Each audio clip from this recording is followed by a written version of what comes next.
Hi, Scott Orlin with CINEMA-Magazin. If I can quote those great poet laureates of the 1990s, Salt and Pepper, let's talk about sex. Yeah. Everybody wants to have sex, but people are humiliated to talk about sex. So when you do a movie about sex, how vulnerable do you allow yourselves to be? Do you just throw caution to the wind?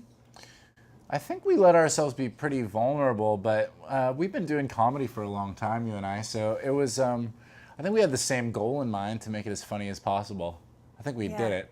Yeah. It's like, we're also, with Annie and Jay, we're trying to portray what it is that these two people connect on, and they're playful and fun with one another. And so we kind of tried to think of things that were, really sort of borderline, well, not borderline, embarrassing for them, for it to be out in the world, and that their family and friends and community see, so.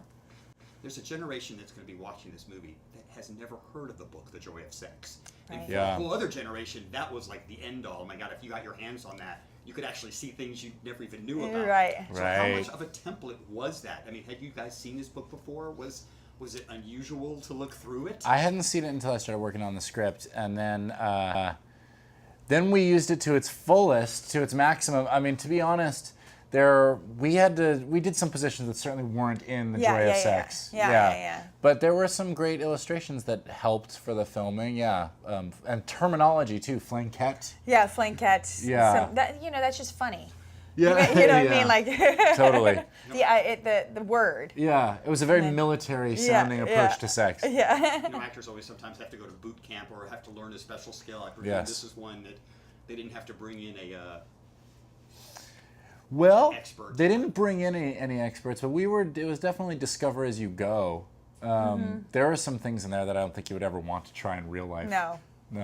But what I love too about the movie is, while obviously the sex name kind of is a topic of conversation, it's really the discovery of the relationship, of what people go through, because even with friends, as you go through day in and day out, you have to kind of adapt to your environment. And these people loved each other so much that they were willing to adapt. They never gave up.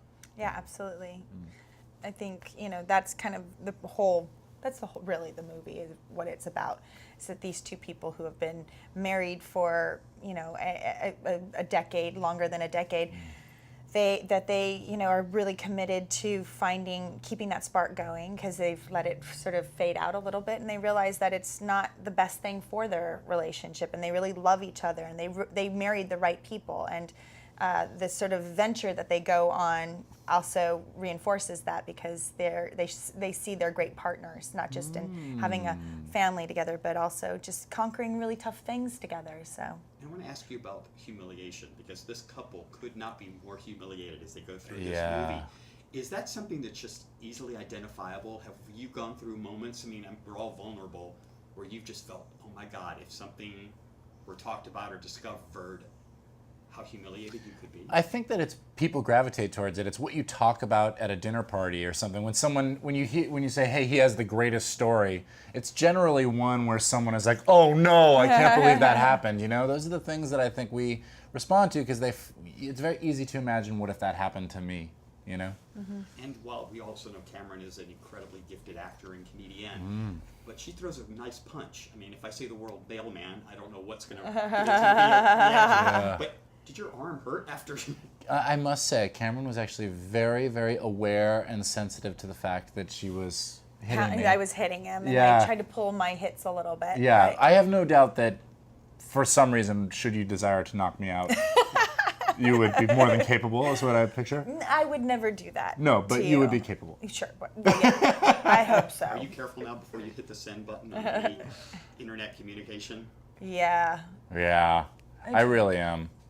I'm also really conscious now between the reply and reply all. Yep, absolutely. Yeah.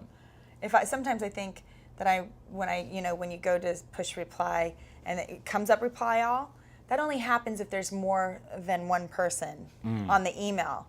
Otherwise, it's just reply. Right, so smart. So whenever I think that there's one person that I'm only speaking to, but I go and I see reply all, I go, oh, I missed that there was another person on this. I should go and see who it is before I reply all. Smart. Well, replying all, thank you guys very much. Aw, Thank you. thanks. Very, very funny movie, Jason. Thank you. As always, Thank you. Cameron, Yeah. Appreciate it. Great to wonderful. see you, Scott.